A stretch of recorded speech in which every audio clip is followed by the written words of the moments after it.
on Facebook. Jeremiah, if you could kindly check on Facebook. That I see the live stream is on Facebook. If you could check on YouTube, it'd be great.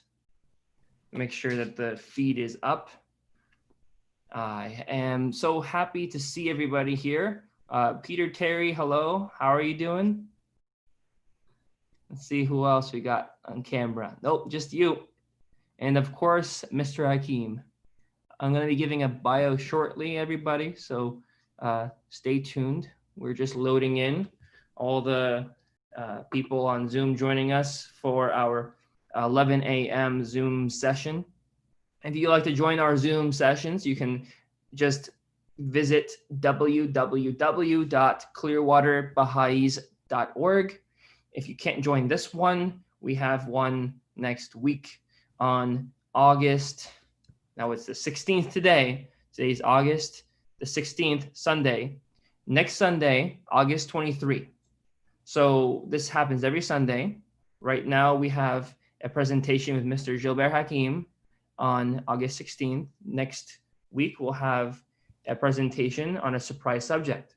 So you should take a look at our clearwaterbahais.org link and you'll find out. So that being said, we also have beforehand, if you want to be waiting around in the waiting room, just to listen to some beautiful music and prayers and devotions, we have at 10 a.m. until about this time, we have for about a good hour devotions with Tony Ballard and Daryl King. And that is music that is played with prayers and the Baha'i writings. And you can join all of these in one feed just by going to www.youtube.com/user/ClearwaterBahais/live. And for those of you who are joining us via that link, welcome everyone. So that being said, Mr. Hakim, it's about 10:58 right now, 10:58 a.m. I want to wait until 11 when people join us on Zoom to do introductions. Sure. So how was your week? Excellent. A lot happening in the news lately, huh? Yes. We have amazing events going on worldwide. People making peace. Of course, the pandemic, people dying. But there's always good news too. There's people making peace around the world, different countries coming together, putting aside their differences. We have beautiful news of other kinds of technology and science going on, of course, as usual. But we also are in the Clearwater community sharing some beautiful quotes on Facebook. And we're having some nice feedback. So we thank you all who are joining us, who have seen our posts on Facebook. We are just trying to share quotes that are pertinent to the subjects that we're sharing next week, but also some quotes that may, of course, resonate with our audience, all of you. So if you have any ideas for quotations you'd like us to post, we are more than happy to oblige.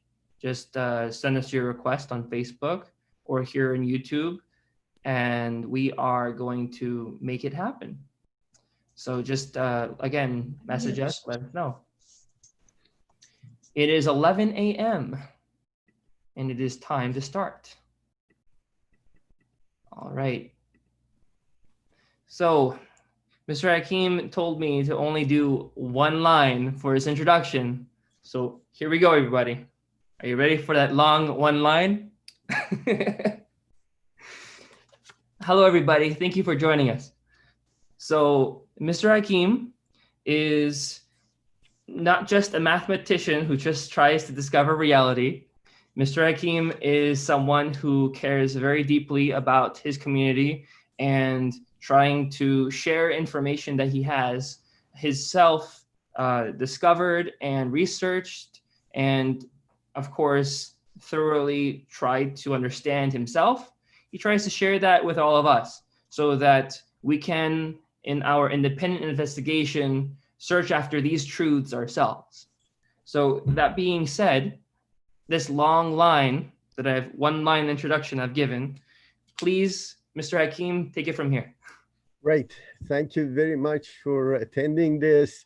As you know, mathematicians have only decision-making process in mathematicians are black and white. So it's 0 or 1. There is no gray area. So you'll excuse me if I do not, I'm blunt in terms of presentation itself.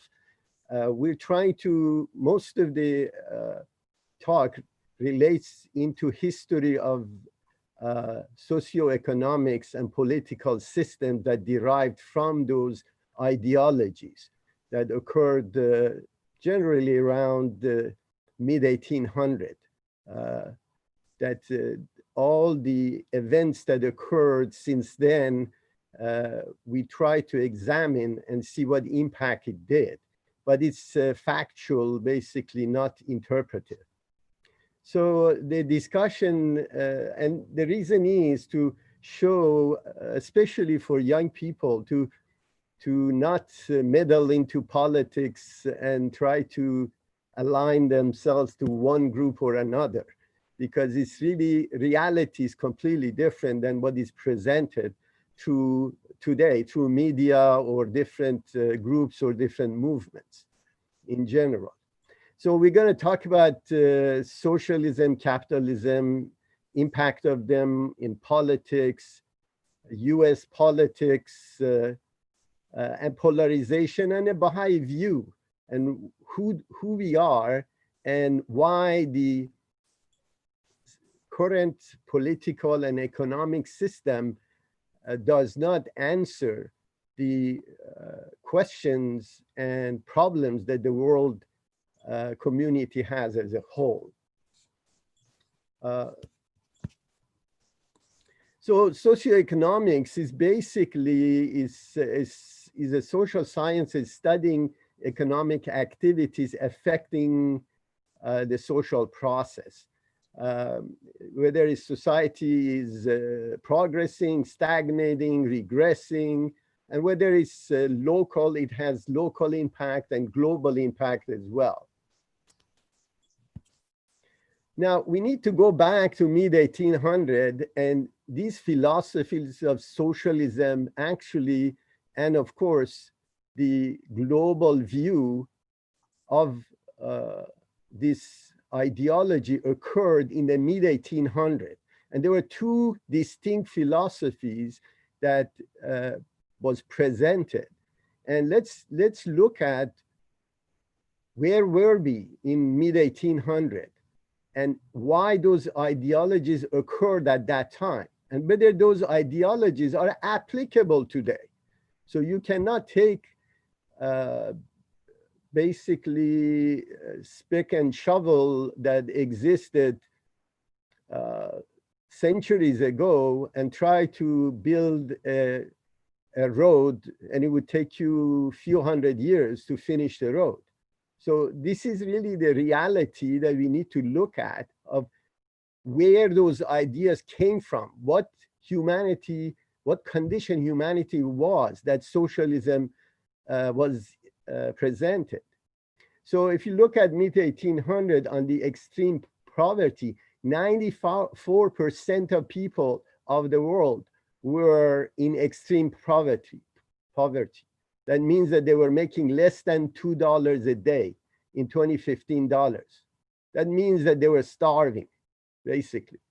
Basic education, 17% of people had basic education, just to how to live, not to read or write. Literacy was only 12%. Democracy was almost non-existent. Vaccination didn't exist. Child mortality was 43% within the first 5 years. So now you have to imagine what this socioeconomic system that basically presented socialism by, of course, Karl Marx was. So here we have two major ideologies. One came in, again, mid-1800 by Karl Marx, and he was splitting the society into two separate segments. One was the bourgeoisie, which was the people that had means of production, control of it, and the working class, which was called proletariat.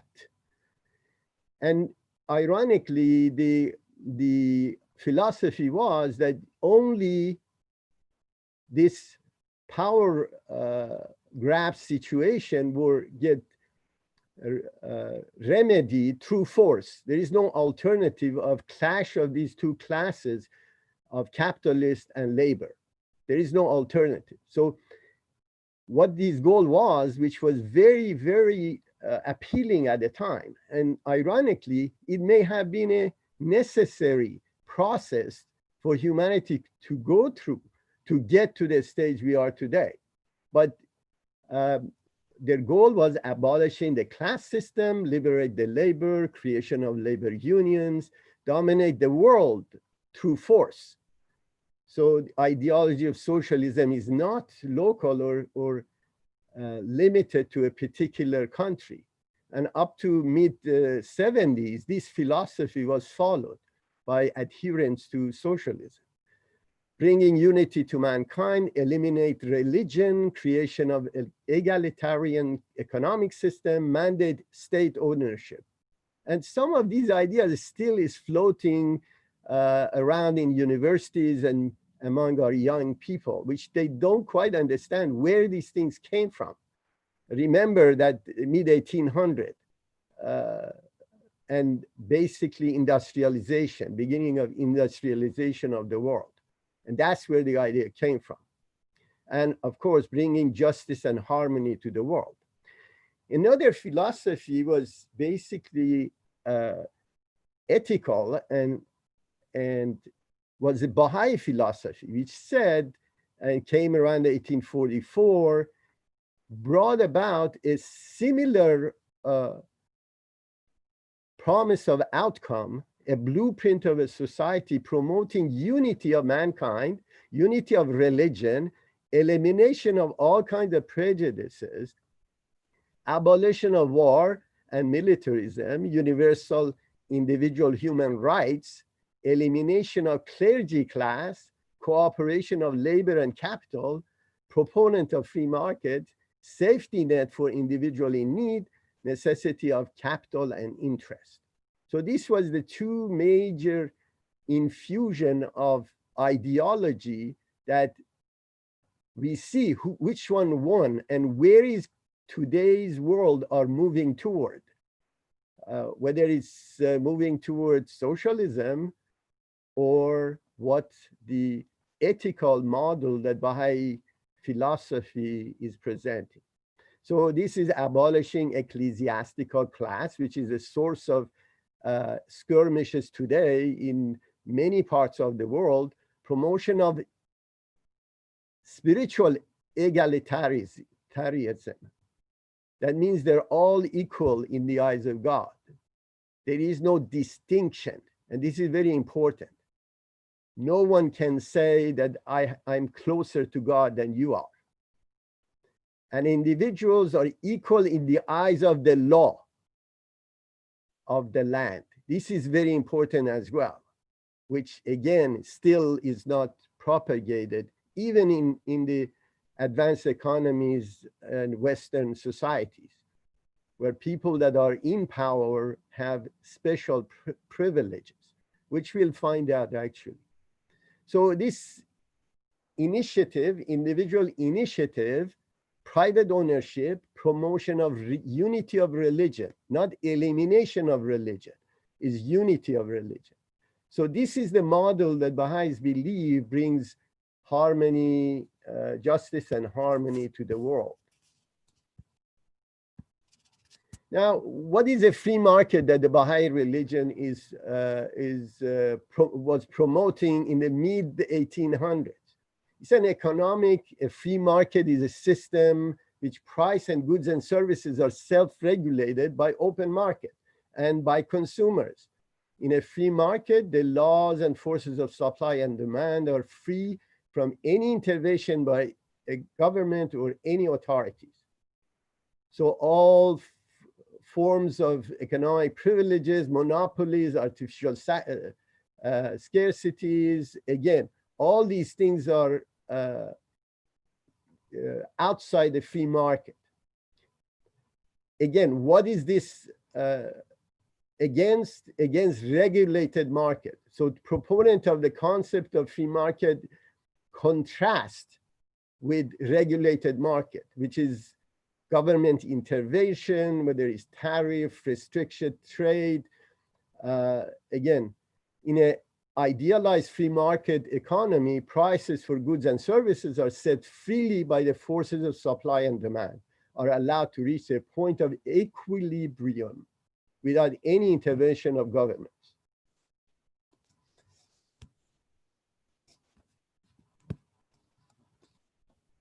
Okay, now capitalism. This capitalism actually didn't even exist before 1600. And majority of the ownership of the land and the country was basically in the hands of the people in power, the kings, rulers, warlords. So they owned everything. They owned people, they owned land, and so on and so forth. So this phenomenon started in around 1600, which private ownership of means of productions for profit was developed. Property rights, capital accumulation, wage labor, voluntary exchange, a price system, and competitive markets in a capitalist market economy. And I believe it started in Venice, which merchants pooled their money and then created a cooperative to buy goods, put them on a ship and send it all over the world. And when the profit came back, they distributed. And this was the beginning of the capital market, generally. So socialism, again started in mid-1800s.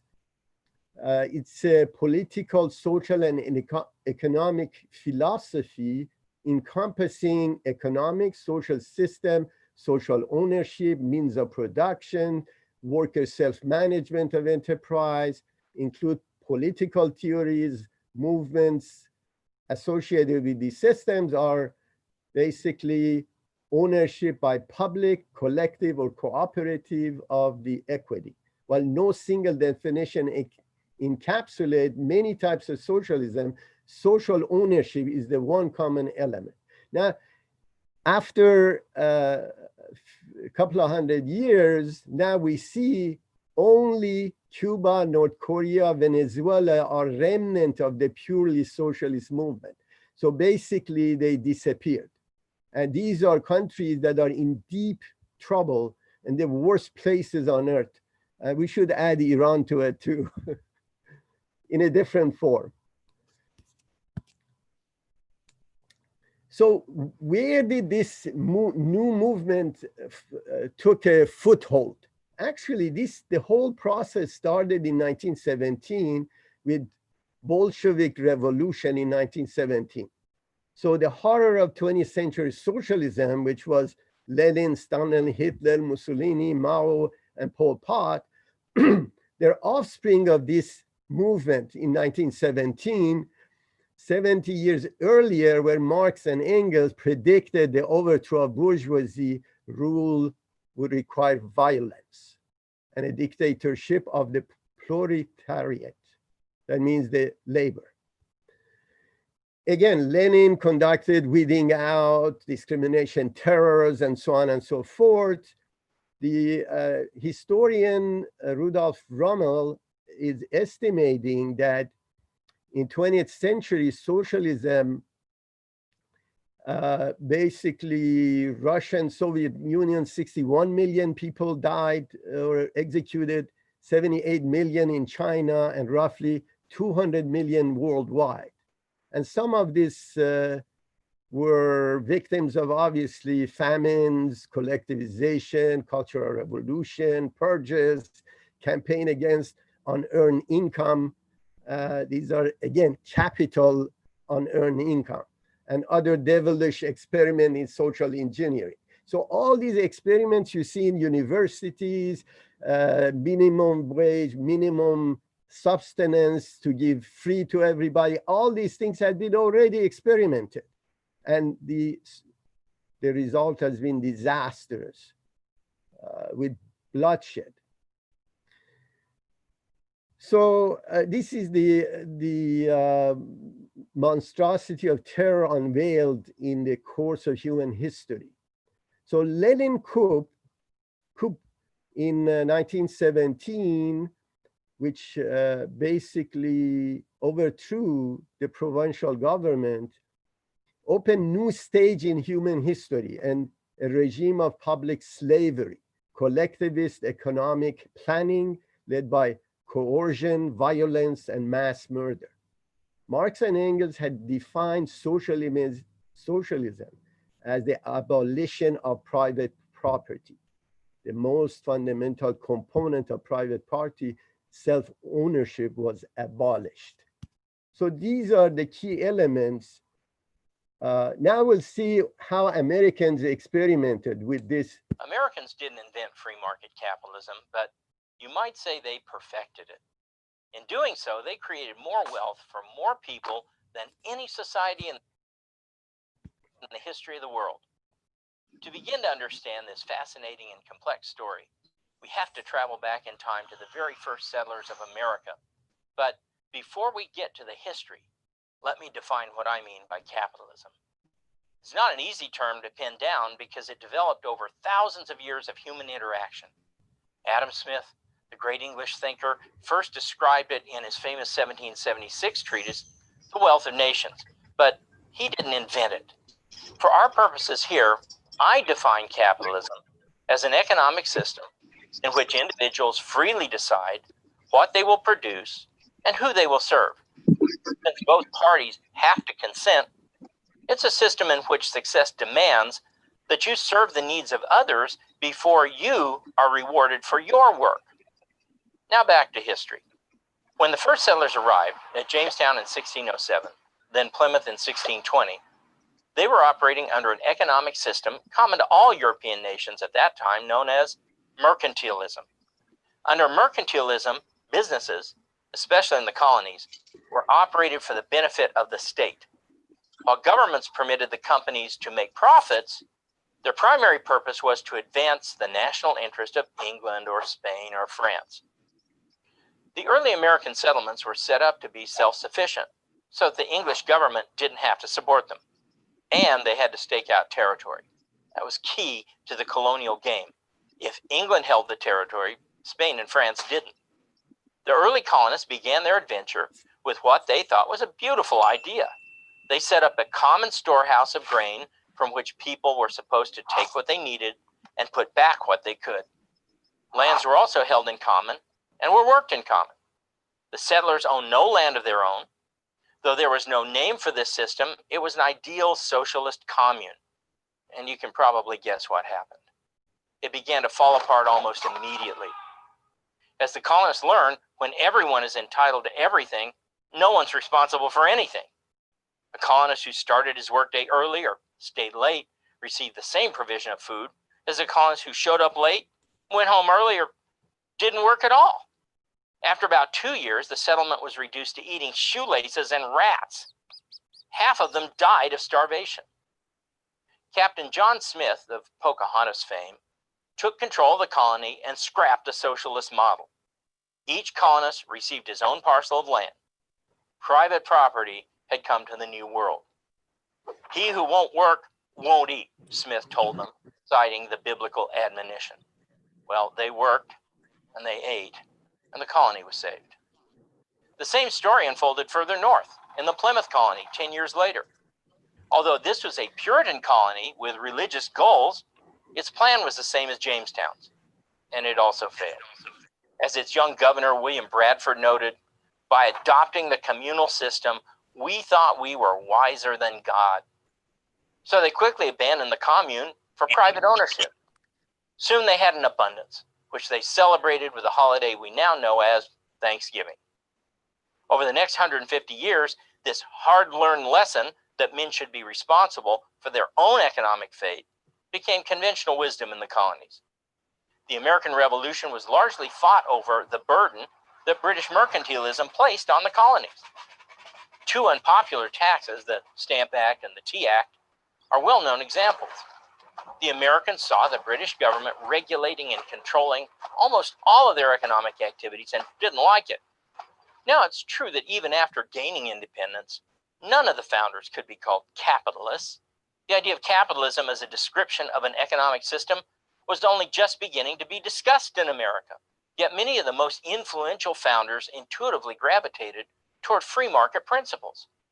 Thomas Jefferson's ideas of private land ownership shaped the famous Land Ordinance of 1785 that made public land available to private citizens, while Alexander Hamilton's concepts of individual responsibility and sanctity of contracts could be seen in the Panic of 1791-92, in which he steadfastly refused to allow the U.S. government to bail out bankers who had triggered the panic. Benjamin Franklin, of course, had practiced capitalism all his life with his printing business and with his maxims in Poor Richard's Almanac.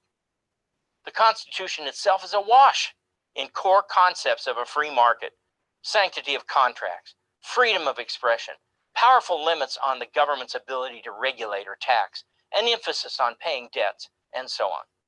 In short, it was the wisdom of experience, not academic ideology, that created America's free market principles. The result has been the most prosperous and free nation in the history of the world. Okay, I think we got a good recent message of how we got to this point. Now, there are Baha'i references to socioeconomic systems. Baha'i system is a worldwide federated national system governed by an international body elected by each country looking holistically view of the planet as a united, integrated humanity, free from all prejudices, including nationalism, ethnic, race, etc. Promotes private ownership of free market and cooperation of member states versus brutal competition in capitalism.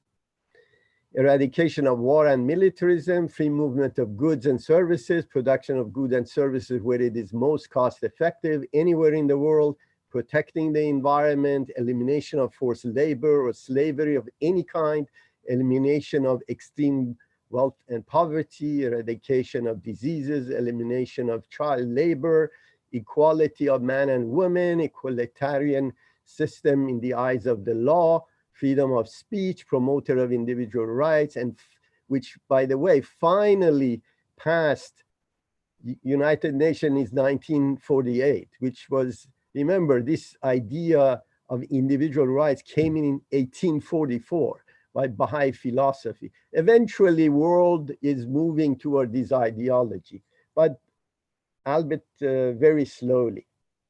So if you look at these, you have contrast between socialism and pure capitalism, and none of them truly exist today, true capitalism or true socialism. But if you look at the contrast, the free market versus regulated market, private enterprise versus state enterprise, private means of production versus state-run, cooperation of labor and capital, where both against both socialism and capitalism are not aligned with it.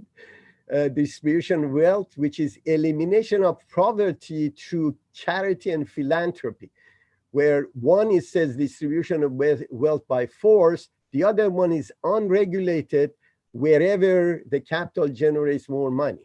So this is the contrast that we can see. Progressive taxation versus reduction of taxation, a planned economy versus open economy.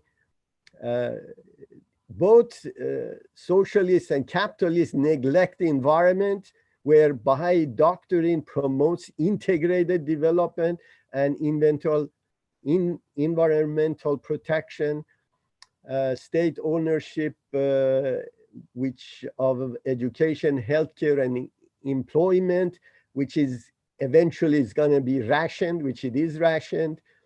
And in the right side, and capitalism, they say purely individuals live and die by their abilities. And it's not responsibility of state to take care of them. But in Baha'i religion, state would pay for education if the family cannot afford it, or healthcare. But the caveat is that if the individual cannot provide healthcare and education. So let's look at the democratic parties. It was basically one of the oldest political systems that existed. It came from Jeffersonian time, known as the Party of Common Man. The crisis of Democratic Party came around 1850, where the Democrats of the South increasingly rejected national policies and demanded basically to promote slavery and legalize slavery that existed in the South applied to the North. And what ended up happening is that, of course, they were the largest political party at the time, and they wanted to go take over I believe, Cuba, and then create a slavery market in Kansas, and so on and so forth. Now, what happened was that obviously Republican Party formed at the same time when people were migrating that were against slavery. So that's really where Republican Party became basically was formed. Now, interestingly, when the war started between North and South, and obviously the slavery proponents were defeated, a group of Southern Democrat and former Confederate veterans founded the Ku Klux Klan.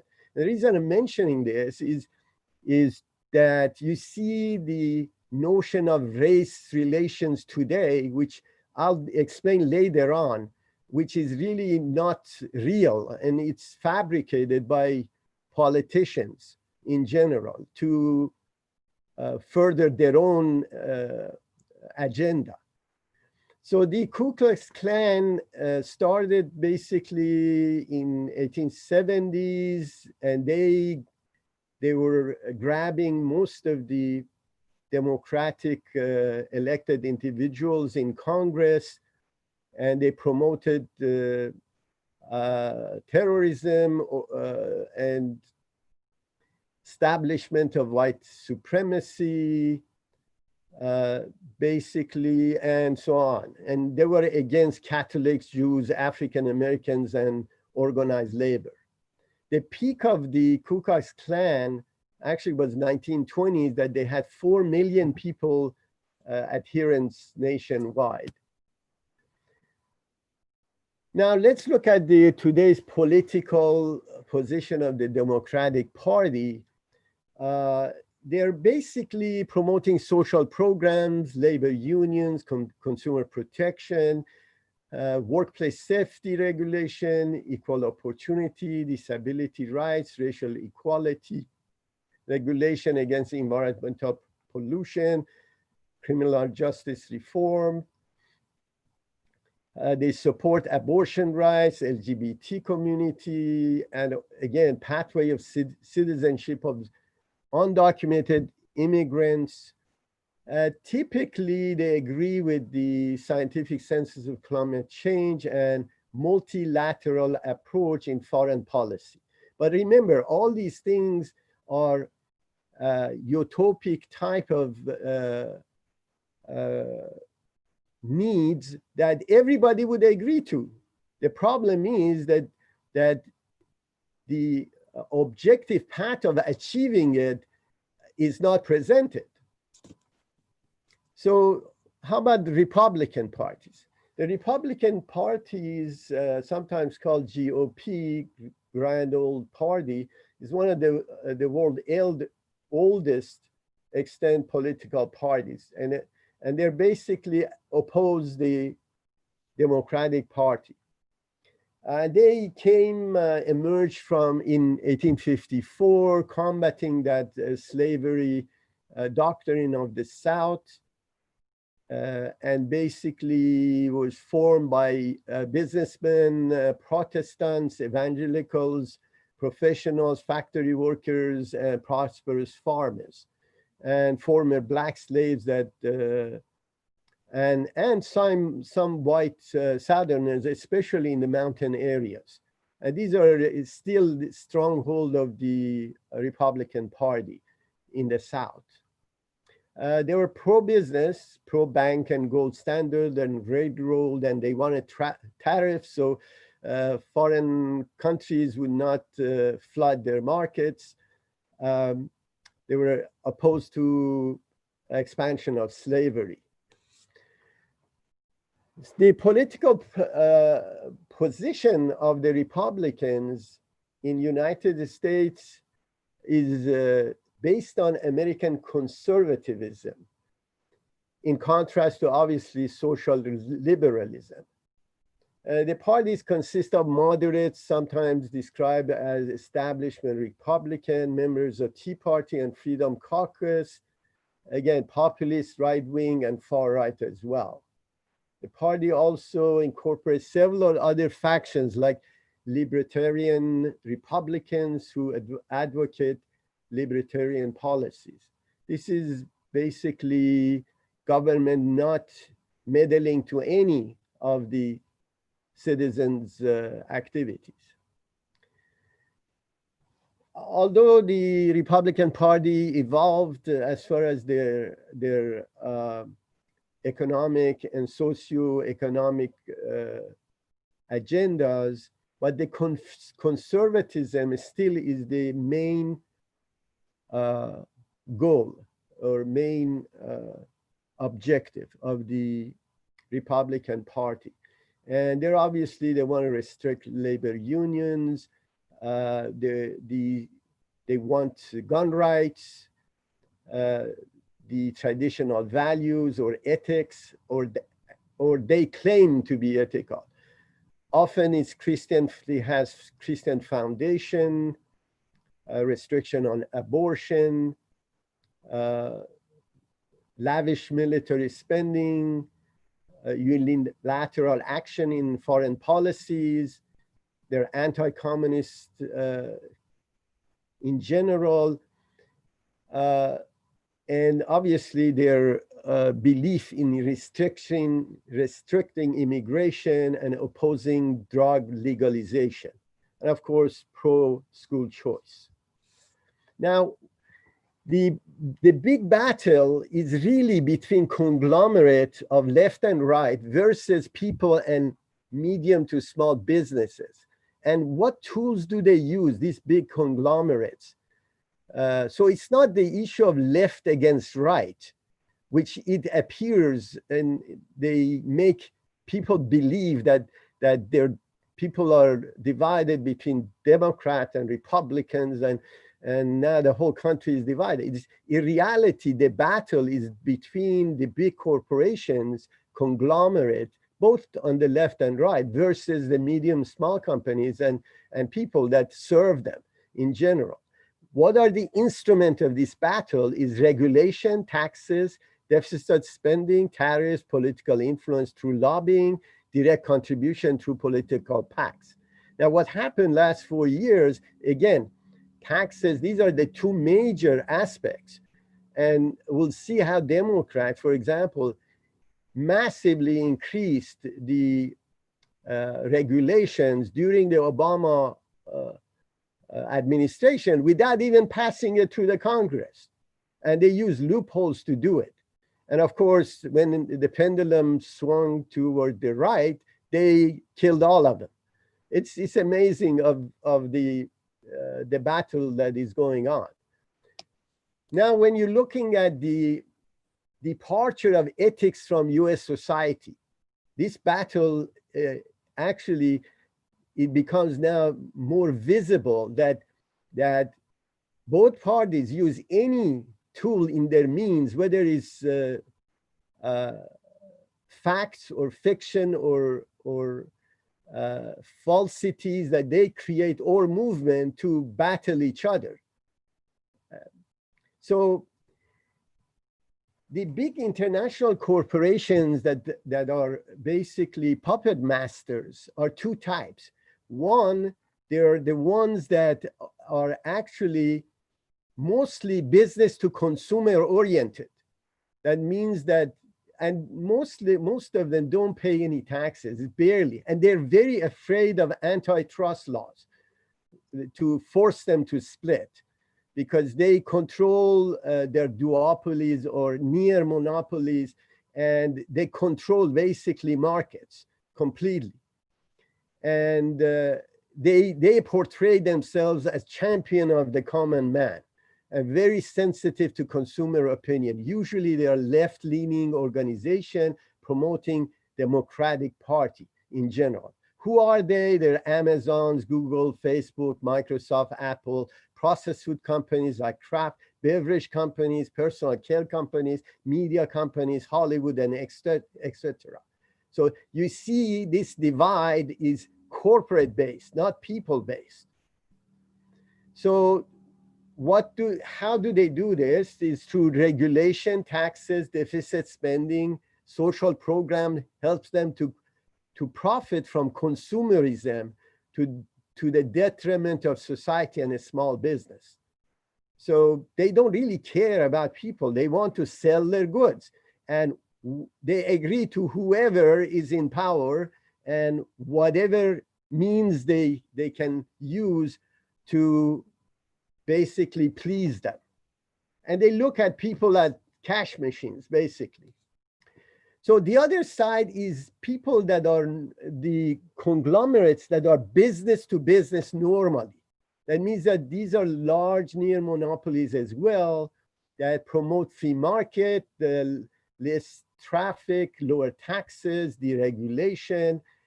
They don't care about the environment, and so on and so forth.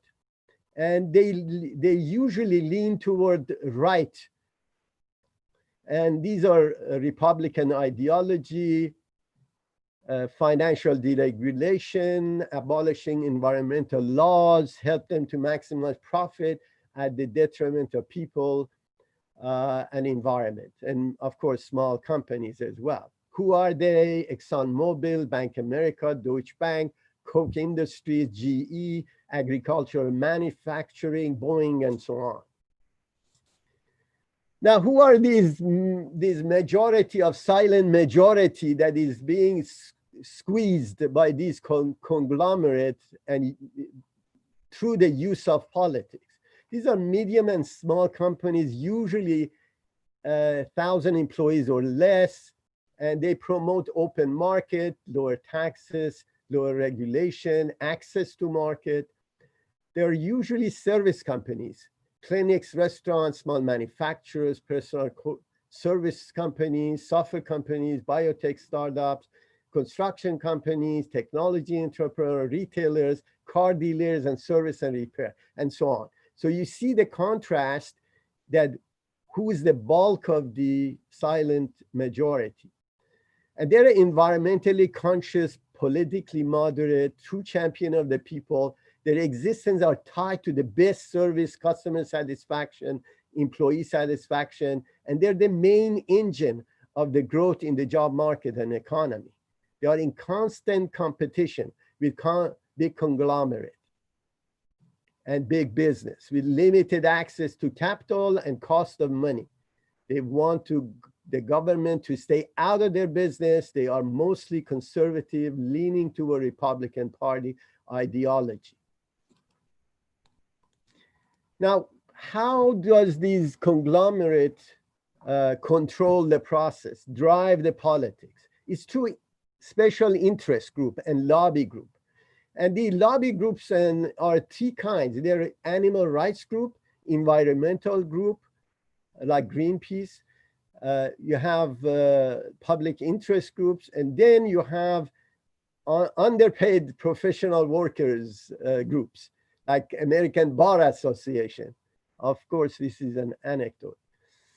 Doctors belong to American Medical Association, and of course, teachers, National Education Society, and labor unions like AFL-CIO and Teamsters.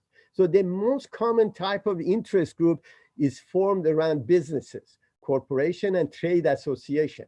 Part of the reputation for power is based on the fact that they represent about half of all interest groups in Washington. They influence other interest group through direct tax-deductible donations. So that's how they control the lobby and interest group.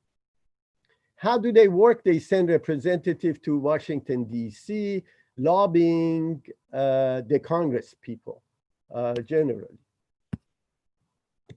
So now we're coming to these large corporations that they're puppet masters, conglomerates versus the people and small business.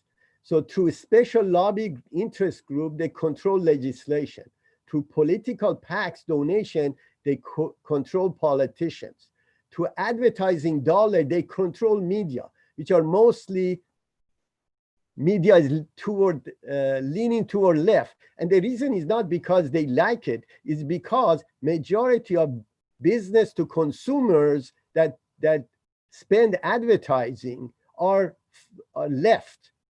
So they have to adhere to them to attract their basically advertising dollars. That through covert funding, they create and fuel social movement. Through promotion of regulation, they stifle competition against small and medium companies, the main engine of employment. Through taxation, they weaken formation of capital against smaller companies that have limited access to capital and cannot use tax loopholes. Nearly 100 of Fortune 500, these are multi-billion-dollar companies. 100 of them paid no tax, federal tax, in 2018. So this is the process. The conglomerate capitalists, through sponsorship of Congress, they pass these laws. There are different types of special groups, and of course, they have media, they bought the media, and then they push this legislation through Congress people. And of course, Senate, and it finally goes to the politically goes to the president to sign, generally. Now, when they look at the influence of these big conglomerates, they looked at it from a government perspective, the agenda definitions influencing this direct implementation basically is controlled by these groups. And these are studies that were done. For example, 54.8% of all significant legislation enactment was done by these special interest group. 41% was significant executive orders. The significant administrative agency rules, close to 40%. 37% was significant judicial decision, was influenced.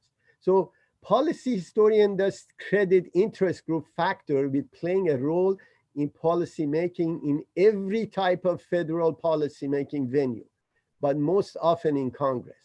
Interest group activities are sometimes mentioned as the sole explanatory factor in these explanations. If you look at these basically legislation, they're a couple of inches thick. A congressman that has handful of staff cannot produce these legislation. It's designed, produced, and at best, the congressman can tweak it, of course, with getting donation toward his election, next year election coffer. But in reality, the actual legislation is drafted by these interest groups, not by Congress people. Now, is really political, US political system divided between Republicans and that are leaning liberal, or I'm sorry, Republicans that are conservatives and liberals that are democratic? In really, if you look at it, primary goal of large corporations is to increase their valuation and profit. They don't care about left or right. And these guys fund any member of Congress as long as they pursue their goal, which is generating profit for themselves.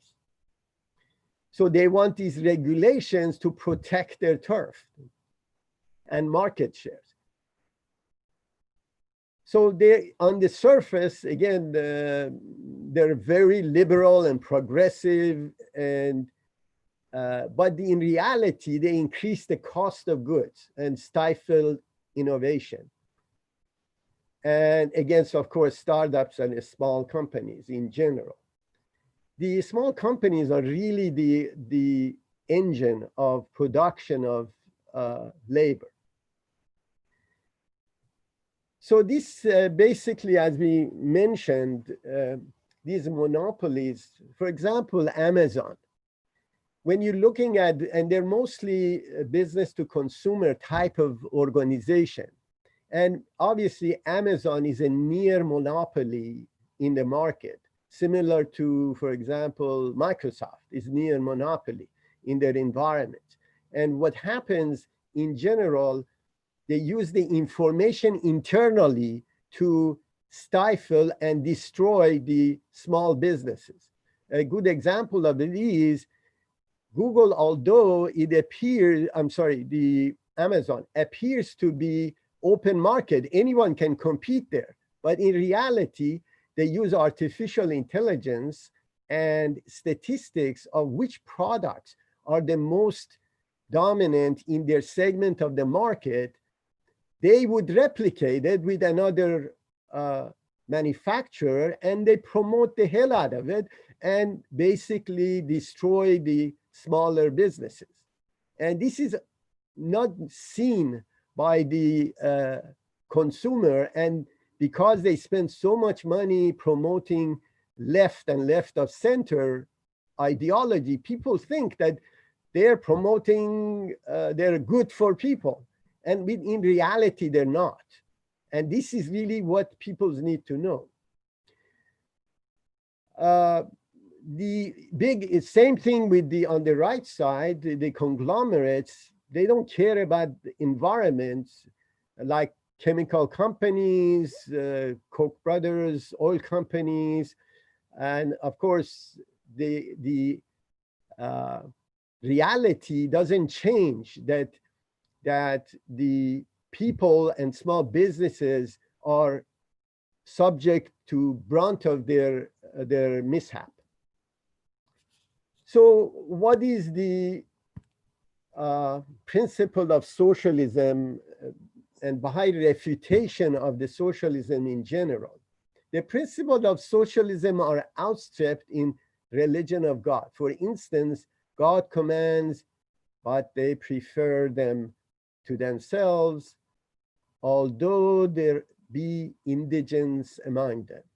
And this is quote from Quran. That is, the believers spend of their substance and share their possessions and prefer others to themselves willingly and with utmost spirituality.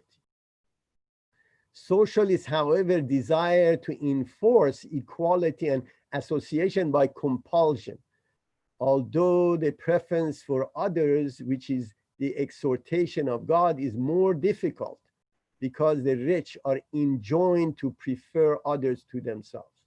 This will become common and will be the cause of tranquility and aid to the order of the world, because it depends upon the inclination and willingness of the giver. But socialism and egalitarianism, although easier, and as those who are made equal with others, yet such a system will not become widespread and is the cause of disturbance and tumult because it rests on compulsion and coercion. And we saw, and this came in 1800s, and they predicted, Baha'i religion predicted the disastrous outcome of application of socialism in general. Okay. Now we're going to go back to an example when left and right and deregulation caused a collapse of the banking system. There was a well-known law that was passed to create affordable housing for low-income people in 1970s in terms of ability for veterans and low-income people to be able to buy a house. And they were called Freddie Mac and Fannie Mae later on. And because of the mishap of deregulation, eventually in 2008, the Federal Housing Finance Agency took it over. This was a semi-governmental agency, which was, I think, 49% government and 51% public, that was guaranteeing those loans in the secondary market. So guess what happened with this deregulation that occurred in 1999? Now, what happened is that the banking system that was, the regulation that was developed in 1933 after the Great Depression was abolished, basically. And the lobbyists, bank lobbyists, they said they cannot compete with large foreign firms if they're not allowed to meddle into secondary market or basically international endeavors as far as the financial instruments are concerned. But they promised they're going to use it for low-risk securities and using deposits of their depositors, the money of their depositor, and they're very going to be frugal and use it in low-risk securities. So the deregulation allowed the banks to engage into hedge fund, derivatives, and mortgage to support that, because only 10% of their total money comes from bank investors. The rest are borrowed from the central bank generally. So to prop up their ability to basically grow, they had to issue mortgages. And these mortgages, we all know what happened to them. Majority of them were subprime, and they even created interest-only loans in real estate for housing. So generally what happened is that they bundled the subprime mortgages and sold them as a safe AA rated prime investment, and causing near collapse of many foreign banks and sovereign wealth funds, bringing the global banking system to near collapse. But in 2004, Federal Reserve raised the Fed funds rate to the banks. That means that free money was stopped, and the interest rate started to rise for the mortgage, and the short-term loans, 5-year loans, became due, and the bubble of housing that was created imploded in 2007. So what ended up happening is that the owner, which was a university student that had 3 or 4 houses, by easy money and fictitious document of their assets, caused this collapse. And of course, the real estate people were involved, the banks were involved, the grading companies were involved. Everybody was, they had their hands into the cookie jar, and they created the recession of the 2008. And ironically, the last couple of years, Republican and Democrat knew that it's going to collapse. But when Bush attempted to stop the hemorrhage, neither Congress were interested. So whatever they were trying to do was too little too late. Now, the rise of populism and election of conservative populists. You know, collapse of banking system in 2008 and recession that caused receivership of Freddie Mac and Fannie Mae was blamed on Republicans. So ironically, the next 8 years, the politics fell into the Democratic hands for the next 8 years of Obama administration. His policies were moved toward globalism, international consensus building, portraying a civil and gentle America, apologetic of American past interference in other countries' political systems, participating in global warming movement, which brunt of the cost was borne by the advanced economies, reduction of defense, US presence in the world arena. And of course, the outcome was disastrous. Outcome for entire world, and saw US as declining superpower, and rogue nation like Iran created turmoil and sectarian war in the Middle East and North Africa, promoting religious expansionism, byproduct of pacifist and non-interference policy of American administration.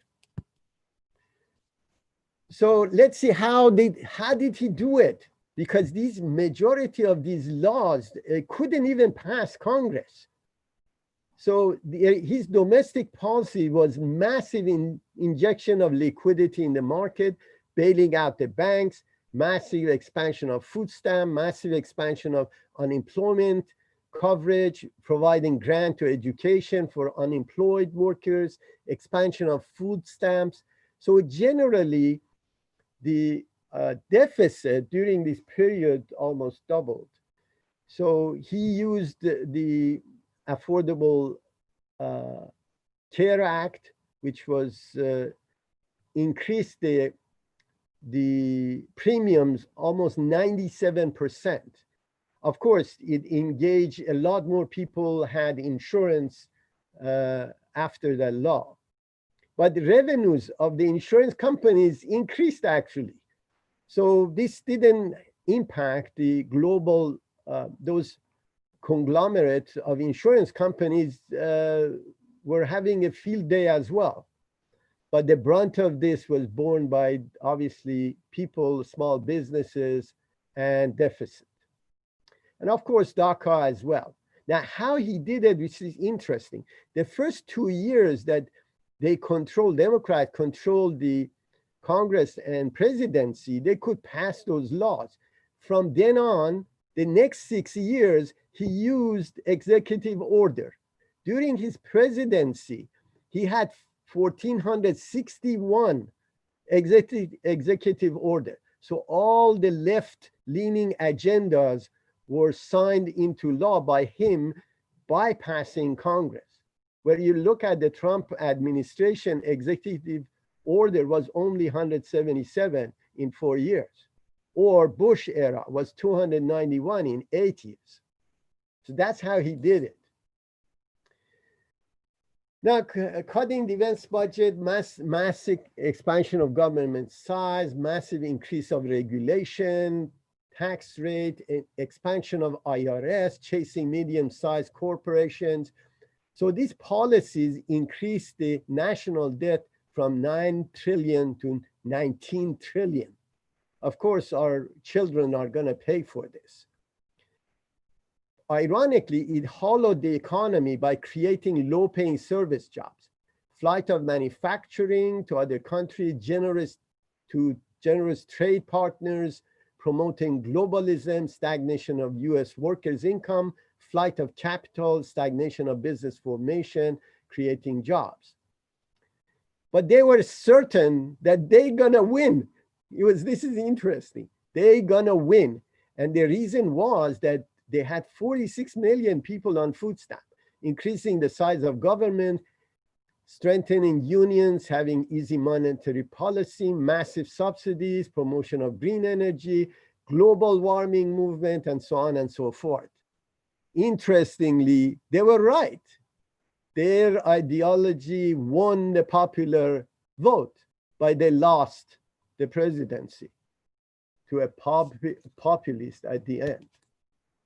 So the Republican primary was interesting. There was a bunch of groups of basically individual, brash, and a brash billionaire. The rest were lawmakers, and they battled each other. And finally, because the billionaire businessman didn't have any experience, so nobody could attack him on his track record. So that's how he was detecting the problems that were caused by the Democrats and politicians in general last 8 years, and presenting that he has a solution for those. And that's really why he became elected. The Democratic Party forgot about common man and was betrayed by the people. Basically were betrayed by both Republican and Democratic parties. And Trump detected this phenomenon, and they promised stagnation of wages of last 40 years is going to be corrected. And now people would see economy grew by maybe last 4 years by 7 or 8%. But before, when economy grew, people didn't benefit from it. But during his administration, it did. So during this, and that's how he got elected, backlash in terms of Obama regulation and policies in general. Even the Democrat didn't accept him as president. So they used FBI and Department of Justice and remnant of assignees of Obama were fighting Trump administration for last 4 years. It's quite interesting, and there is slowly these inadequacies and meddling of the government agencies into politics is coming to light right now.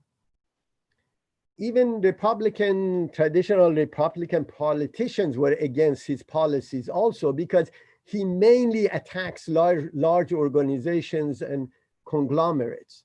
That's why large, basically Republicans, traditional Republicans or Democrats don't like him at all.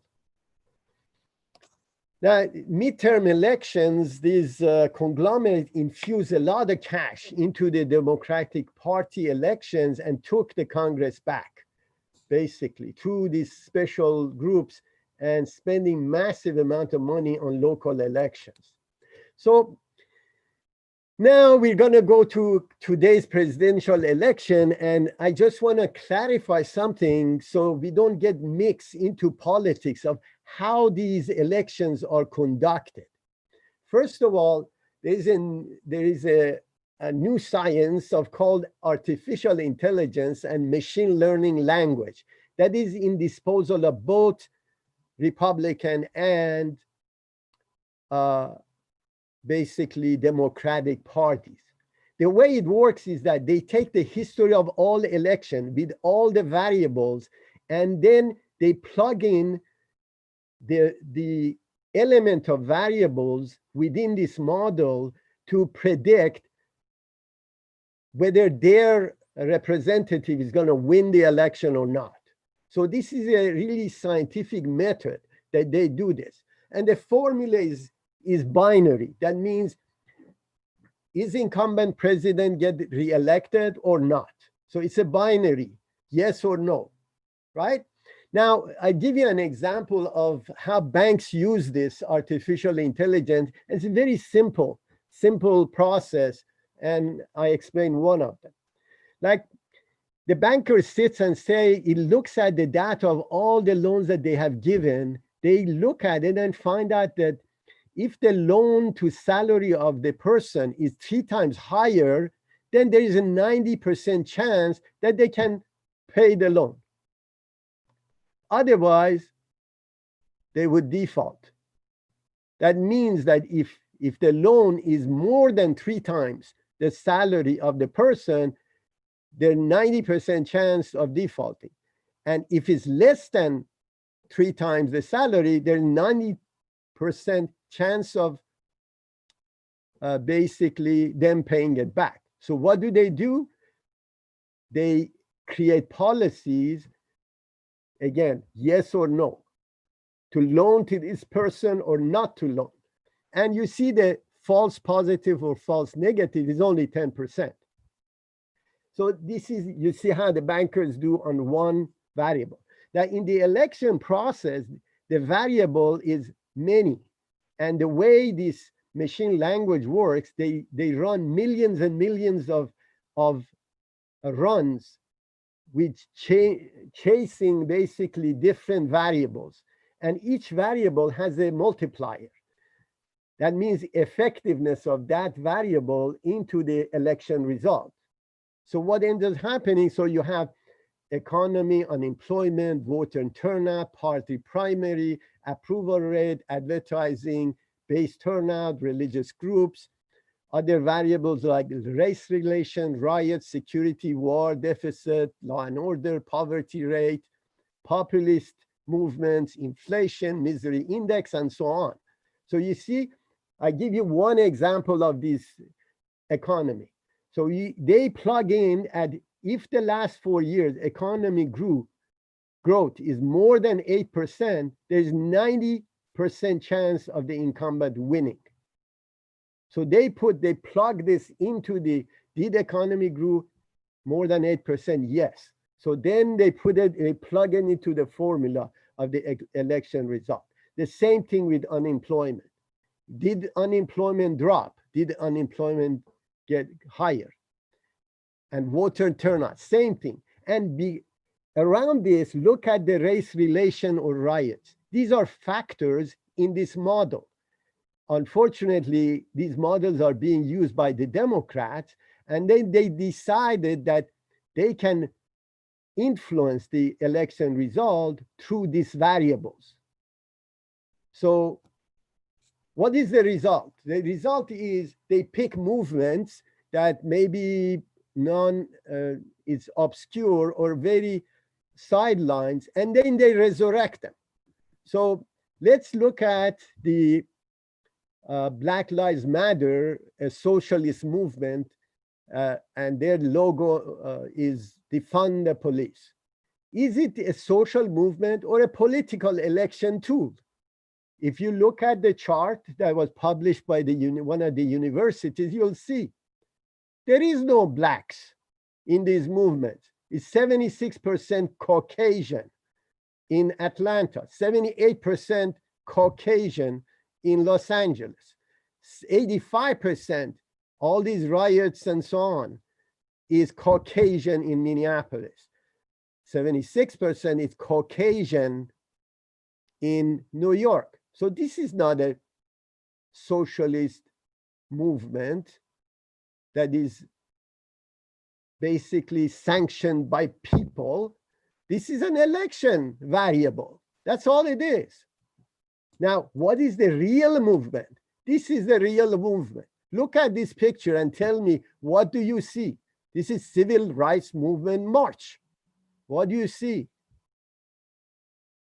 Obviously, majority are blacks, right? So do you see the contrast between a real movement and a fictitious one? So what is the conclusion? Conclusion is bringing back ethics into business and politics. Among the teachings of Baha'u'llah is that religious, racial, political, economic, and patriotic prejudices destroy the edifice of humanity. As long as these prejudices prevail, the world of humanity will not have rest. So stay away from politics, stay away from political motivated movement, stay away from socialism, be independent and be happy. Thank you very much. Any questions for me? John? That was a lot of information indeed. Thank you. So a question that I really need to ask, as it was asked practically first, this question is from Alex from Nebraska. I'm going to pull this up and hopefully we can have your answer on this. So,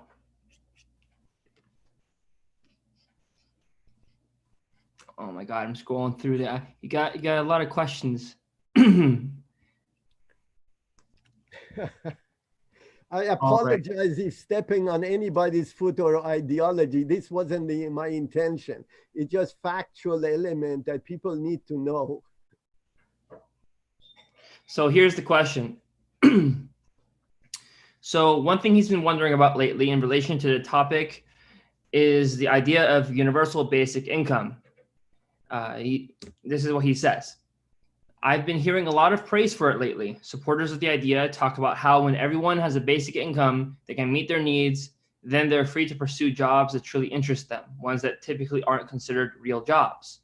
Since they rarely provide enough income or stable income, or their value to society is belittled.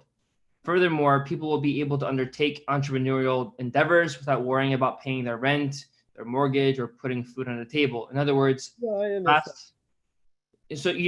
pretty much he's asking about universal income, universal basic income, and how if we were to adopt it, it would allow people to do more with their time to benefit humanity.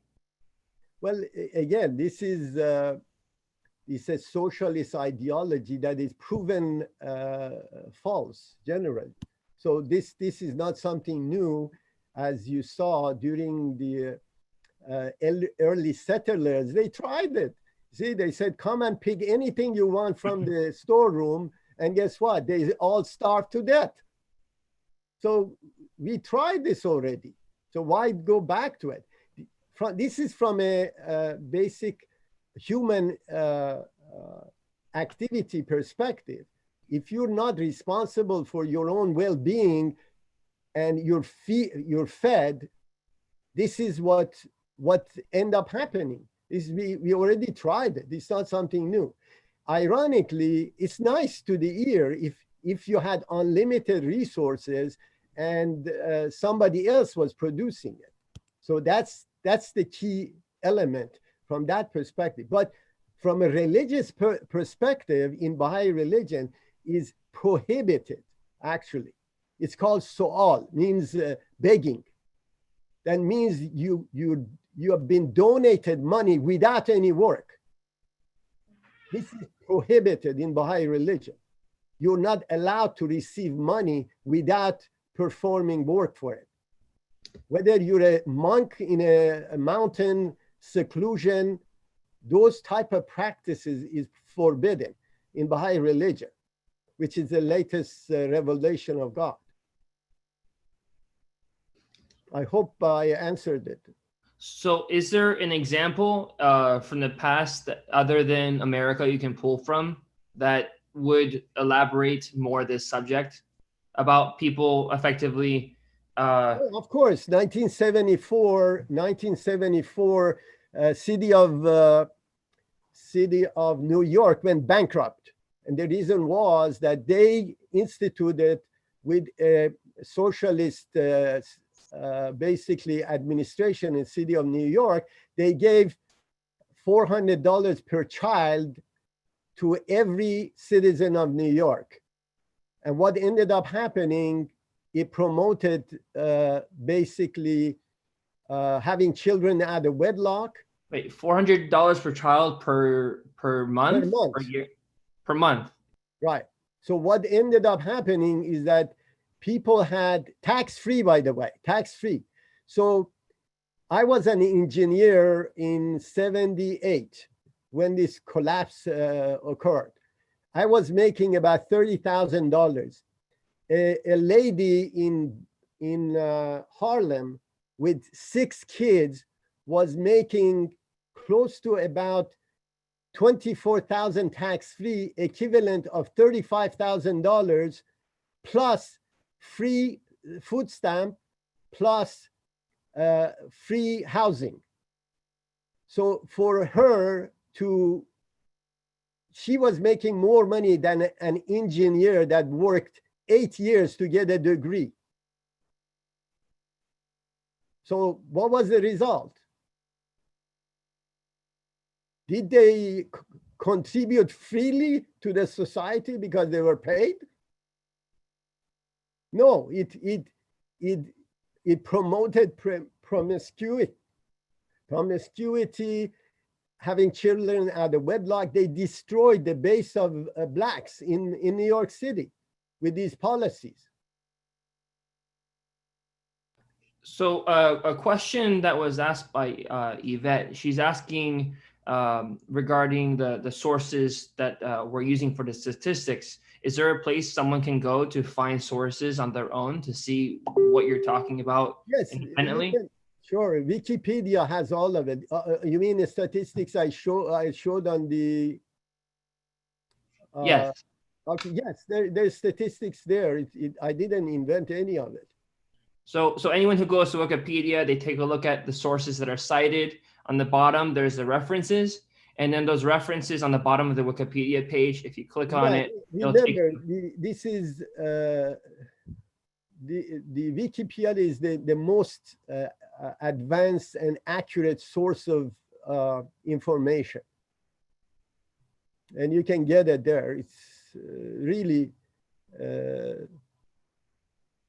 really good. You can change something that is false in a matter of minutes. People would replace it. Yeah, it's funny because a lot of teachers who may be watching right now may say this is bad to tell your children, because when I was growing up, Wikipedia was new. Everyone would use Wikipedia papers instead of doing their homework. Right. No, it's a good thing. And by the way, whether left or right wins, the discretionary expenditure of the presidency is only 5%. It's not, they can't just tilt it all the way to the left or to the right. The problem is that they collude. That's the problem. The left and right collude, and they rob the taxpayer. That's the problem.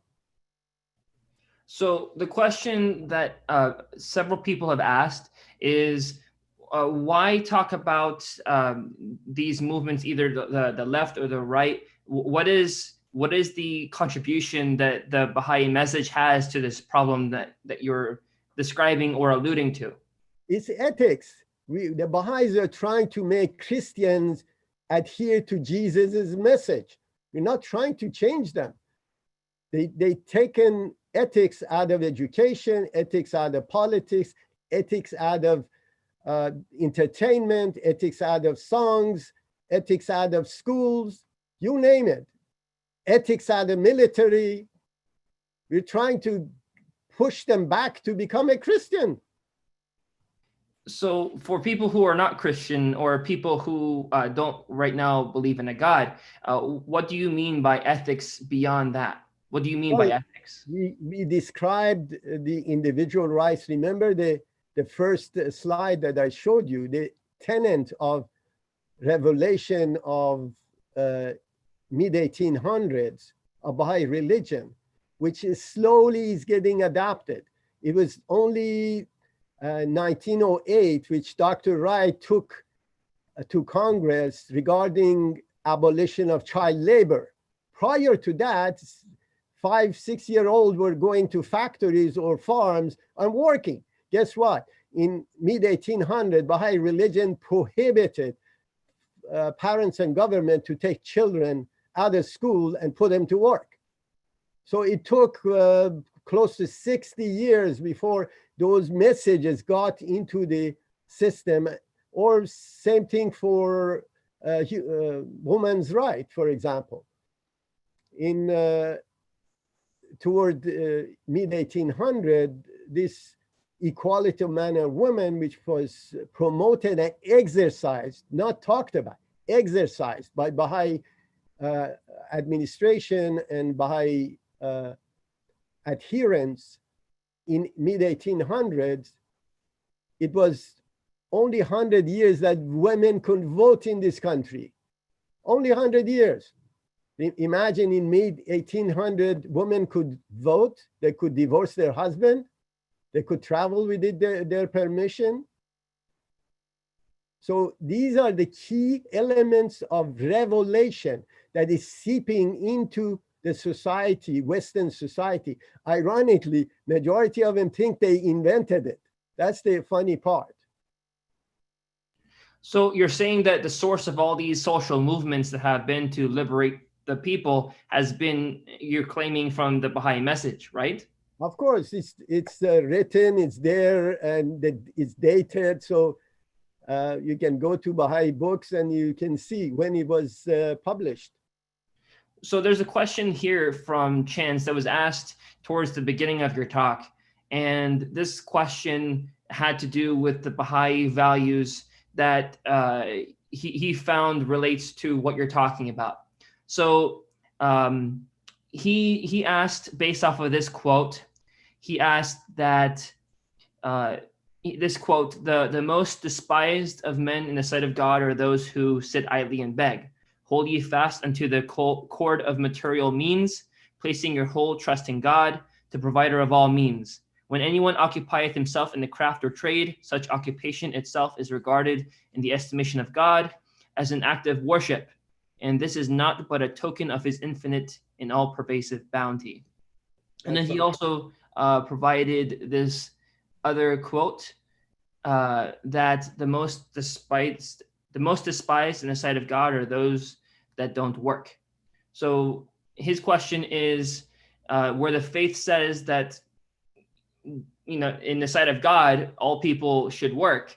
And also Baha'is are called clearly to help the poor. Baha'is are supposed to be where the poor is God's trust in our midst, where he tells literally the rich ones of earth that the poor are God's trust in our midst. How do we reconcile these two seemingly different perspectives? Oh, it's very, very clear. First of all, there are two classes of people. People that cannot work because of disability. That means that they cannot provide means of sustenance for themselves. That's the job of the government, to create that safety net so they can survive, and this is where the poor are. The orphans, let's say people that lost their breadwinners and so on and so forth, and they don't have means of surviving. But this is different than even to the point that government is mandated to provide jobs for people that can work. And the key here is can work. But this differentiation is very clear. So how would the Baha'i faith in the Baha'i model come in, where you have the capitalist and the socialist models that we've described? How would it come in and fix this problem? How would someone practically see this happen? Well, generally, the Baha'i economic system has to be developed. It's in its infancy.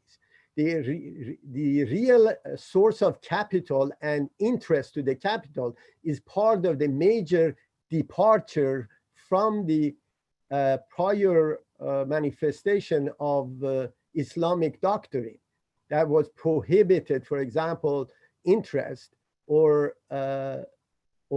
basically use of this kind of capitalistic model. But in reality, this free market, remember, the model itself has to be international governance of course, with local state governments in place as well. But the key is abolition of war, abolition of the expenditure on defense generates enough capital that you can make and eliminate disease, eliminate poverty, but source of it is capital. Source of it is use of capital. And this is really the model that will be developed. For example, a good example of it is sharing of the profit of the company with the employees of the company, which many companies in Western societies do. So there are a lot of these idiosyncrasies that is mentioned. And like during famine, Abdul Baha mentioned that he created grain reserves for 7 years. When war came to Palestine, he was the only source of providing food for the poor and starved. And he prevented massive starvation that was about to occur in Palestine by redistributing all those grains that were stored for that time. So these concepts already exist in Baha'i religion in terms of an insurance, basically. You're bringing an interesting issue, though. So where you talked about the example where Abdul Baha fed the masses with grain that was stored, and this is World War I, when a blockade was formed around Palestine, which was then the Ottoman Empire by the British. The British used that as a tool to starve out the country so they can obviously win the war, World War I. The problem that comes about from this context, though, is that it wasn't just Abdul Baha. Abdul Baha told people to do this. There were a lot of farmers involved in Adessia. Baha'i farmers, by the way, and they were in Jordan. So how big was this? How extensive was this, and what does it take for similar issues like this, where Abdul Baha had clearly made a huge impact? How does this happen in other circumstances? Well, remember the supporting houses of justice in different countries are designed to take the basically excess money of the profits and use it for this kind of purposes. So there are direct sort of voluntary and mandatory taxation that allows the not-for-profit organization to distribute the work, the basically donation to people that need them, or apply it where it's necessary. But this Christianity and Christian churches are a lot more effective in terms of basically creating food kitchens and distribution of food through donation than the government do. A lot of, even for example, Medicaid administration, cost of administrating Medicaid in large cities are more than the actual food that they distribute, because government is doing it instead of religious organization. These things have been proven over and over again. So the difficulty that people have, it seems, is the distribution of the supplies to those who are without those supplies. How is it that you propose from the Baha'i writings and the Baha'i solution, how do you suppose that this would be implemented realistically, where you don't have people, for example, who believe in Jesus Christ to go to a church and be a part of the congregation, or people who believe in a religion, period?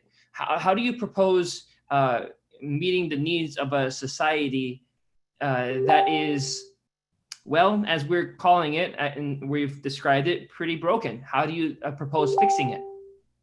Well, remember, the soup kitchens don't ask what your religion is when the person comes in. So this is really, it's a method, a model that works and works perfectly because people see them as honest. When they do donation, it gets to the end user. Majority of actually not-for-profit philanthropic movement, better than 90% of the donation they get is spent on advertising, or people pay themselves, or have jets flying all over the place, which is fraudulent. Majority of the religious that directly distributes to people are the legitimate ones. And this is statistics that is available, and everybody can see it. We actually were monitoring them because we provided a online contribution system for any organization free of charge, radio station, churches, and so on and so forth. And we studied not-for-profit organization. Majority of them are actually shell companies that is designed to rob people. It's unfortunate, but that's reality. But churches are religious organizations are most effective in terms of making sure people don't go hungry. It's ridiculous to, in the United States, with the wealth that we have, anyone going hungry here. We throw 30% of our food out into the garbage can. And we have people that are hungry. So it's a distribution problem. It's not a basically cost or funding problem. So a person asked this question, do you see any parallels between today's growing economic inequality that may cause public sentiment towards these socialist policies, the same way that we had a century earlier in America, particularly with the progressive era and the Gilded Age, as Mark Twain coined it? Well, remember, the problem is that if the left and right, any one of them that come to power would push their agenda and bribe the other side in terms of deficit spending, what end up happening, you're gonna reach a tipping point. And tipping point, right now we are in that trajectory of collapse of economic system. And we don't have any way of solving it because politicians left ethics at home when they come out of their house. So this is where the trajectory is. The question is that how do you make politician ethical? I have no idea. So but the trajectory is there. Now, when the collapse occurs, then that socialism movement becomes afoot because they see no choice but feeding people and redoing the financial systems. But there are ways to prevent that. Right now, all the basically Medicare, Medicaid, the Social Security, pension plans of city, they're all in bankruptcy or will go into bankruptcy within the next 10, 20 years. So we are moving toward that direction very rapidly. And this is what we need to be cognizant to make sure we don't elect individuals that are spending unrestricted on nice things that sounds good, that would contribute to that collapse, which is going to be down the road. But I'm sure the pendulum would come back and eventually people realize Right now, I don't see it with this polarization of politics. Eventually, the middle America would rise and try to bring us back. But reality doesn't change. And this is where we are. All right. I have a question from Regina Colston. I asked people who have their questions if they want to ask themselves. So we're gonna unmute her and she can ask her question. Thank you, Dr. Hakeem. Thank you for your presentation. I wanted to ask you again about the Black Lives Matter. You raised the point that they had a large white membership. If you look at the protests, young white people have taken on the mantle to fight against oppression. Can you not see that that movement had evolved to be inclusive of whites and other peoples of color? Remember, the civil rights movement of Martin Luther King was built upon what Gandhi did in India and on other movements within the Black community, including John Brown and the abolitionist movement. Of course. Excellent question. Actually, I'm glad to be able to respond to that. The insinuation wasn't this, that the life of Blacks does not matter. This is not the case. The organization itself is a socialist government, a socialist movement, which is far, far left. They actually have a video themselves that they say, we are Marxist. We're trained in Marxist organizations. They're ironically, to tell you the truth, so no one is against Black Lives Matter, but this had nothing to do with the organization or that they created. Ironically, even Black Lives Matters is in a lawsuit with the mirror company that Soros created. Soros created Black Lives Matter Global, an organization which has a massive amount of money, about $70 million, and advertise Black Lives Matter, which has nothing to do with the original group. And what he does is that he takes donation and funnel it to hundreds of millions of dollars, funnels it to the Democratic National Committee. So as you see, even the name is hijacked already by Soros and his groups.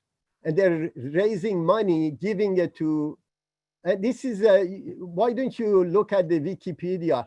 They describe actually, and there's a lawsuit between Black Lives Matter and Black Lives Matter Global, which is doing all the advertising and funding all these movements. It's not done by the Black Lives Matter. Blacks are against defunding the police because it harms them. That's why they don't participate in these movements, because it harms them. Abortion harms Black community. That's why they don't participate. It's not that everybody is for Black Lives Matter. There is no, ironically, it's interesting, actually, a lady that was, it was in mid-30s, that had a panel of All Lives Matter, and he was promoting, she was killed. Do you see that anywhere in the news? You don't see it. Why? Because the advertisers and media companies, this goes against the trend of what they want people to believe.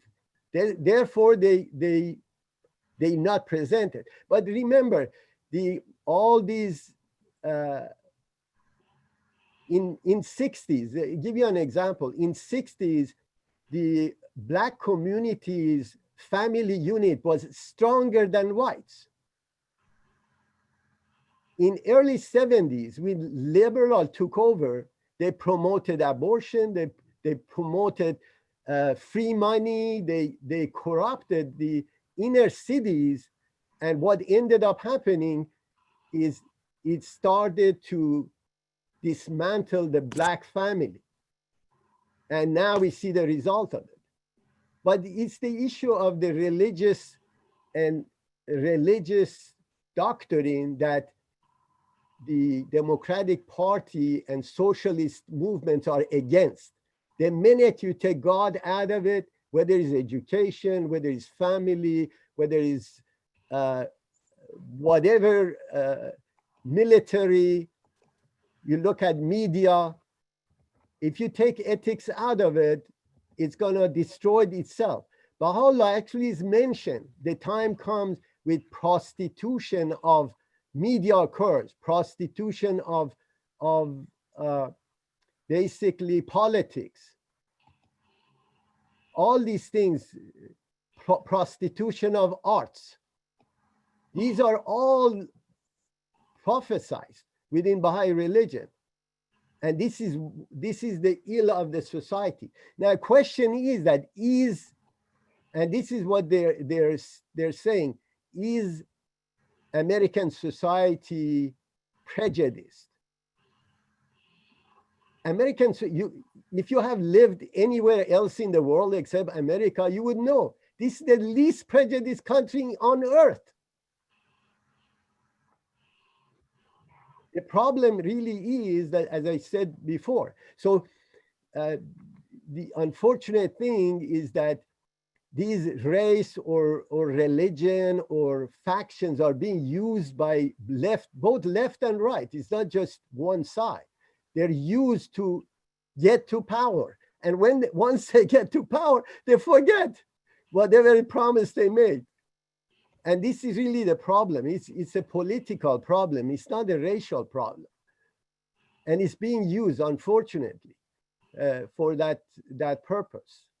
But it's fairly evident. But I would strongly suggest you look at the Wikipedia and look at the Black Lives Matter, and you see what their positions are in general.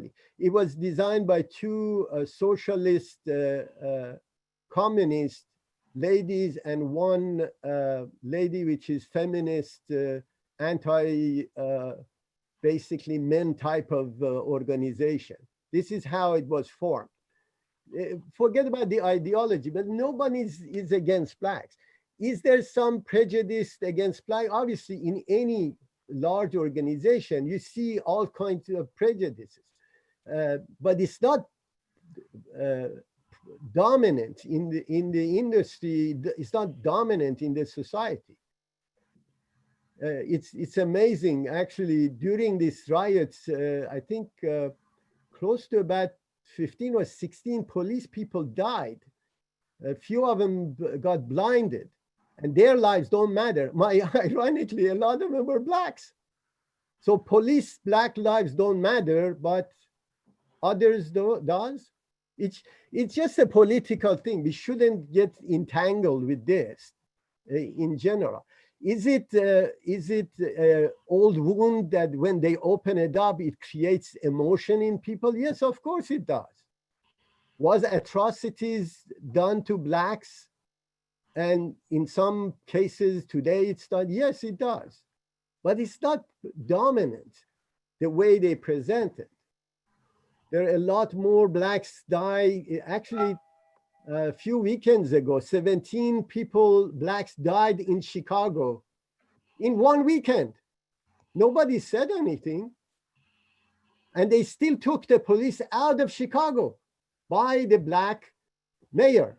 I'm sorry, by the black organization police. They told them to back off. What happened? The blacks got killed. So their lives don't matter. It's a political thing. We shouldn't entangle ourselves in creating this kind of political abuse of race. Sorry about that. I hope I answered some of your questions.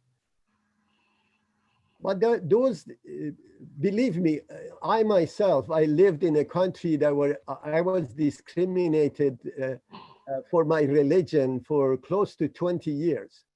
And I understand that, but we cannot blame practices of the old, which majority of them are abolished, and bring those to light today.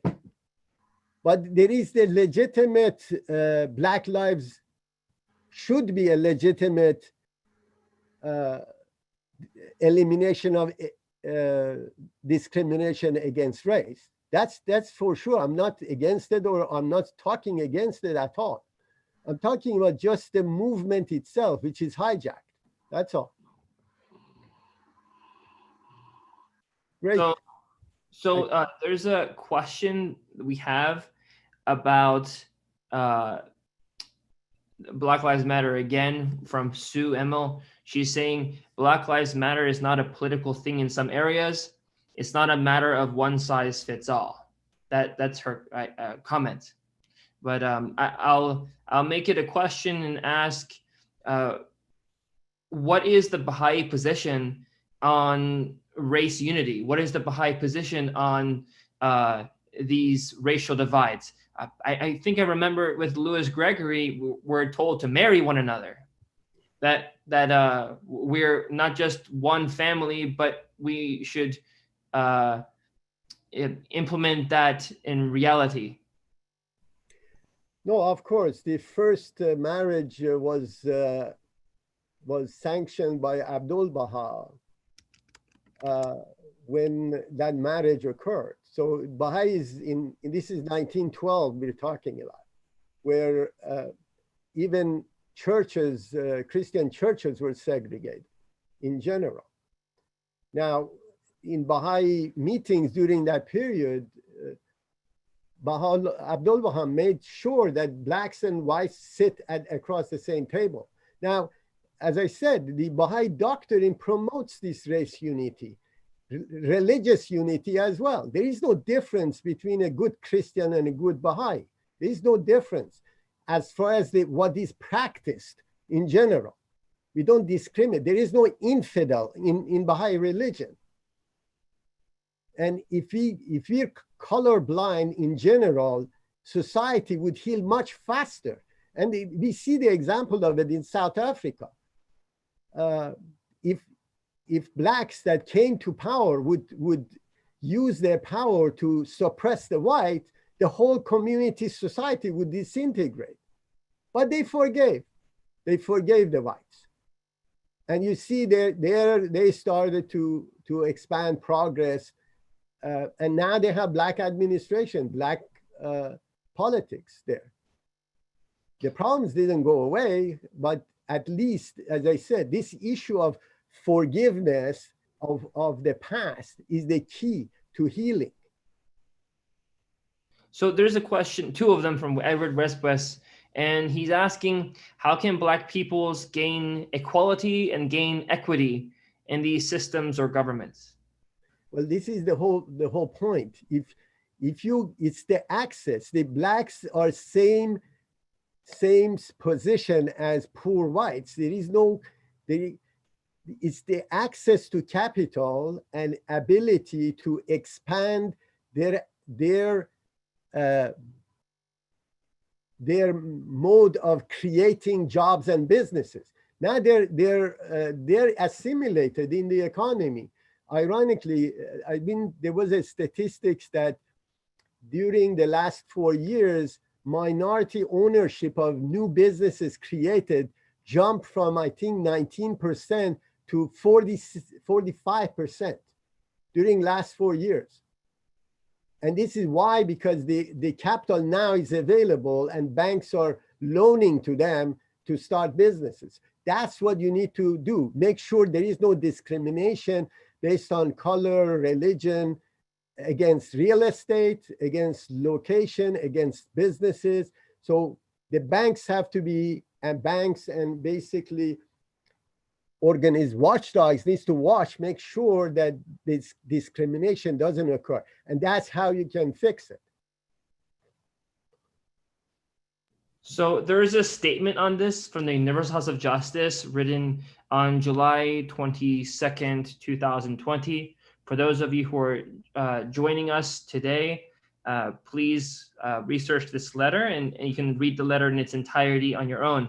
I'll just be reading one paragraph excerpt, which will show the position of the Baha'i community on this matter of racism. Racism is a profound deviation from the standard of true morality. It deprives a portion of humanity of the opportunity to cultivate and express the full range of their capability and to live a meaningful and flourishing life, while blighting the progress of the rest of humankind. It cannot be rooted out by contest and conflict. It must be supplanted by the establishment of just relationships among individuals, communities, and institutions of society that will uplift all and will not designate anyone as other. The change required is not merely social and economic, but above all, moral and spiritual. Within the context of the framework governing your activities, it is necessary to carefully examine the forces unfolding around you, to determine where your energies might reinforce the most promising initiatives, what you should avoid, and how you might lend a distinctive contribution. It is not possible for you to effect the transformation envisioned by Baha'u'llah merely by adopting the perspectives, practices, concepts, criticisms, and language of contemporary society. Your approach instead will be distinguished by maintaining a humble posture of learning, weighing alternatives in light of his teachings, consulting to harmonize differing views and shape collective action, and marching forward with unbreakable unity in serried lines. So it is about almost 2 hours in. I think that we are at a good stopping point. Do you agree? Excellent. Yes. I just have to mention friends that I have that are Black, that the purest heart you can find. It's just rare to see from that perspective. And it's ironic of atrocities that has been happening to them, but using socialist method to bring it to light is counterproductive, and it causes harm to Black community. Thank you very much, and hopefully we see you next Sunday. Yes. In a new presenter that is more agreeable to people's idea than I am. Well, thank you for putting this out. We all understand from your talk that all these systems that are in place, this is what the Baha'i system came to replace. Exactly. And I see the conclusions on the screen. Stay away from politics, from partisan politics. Stay away from politically motivated movements based on these partisan political systems. Stay away from socialism, and be independent, be happy. Good day, everybody. Thank you.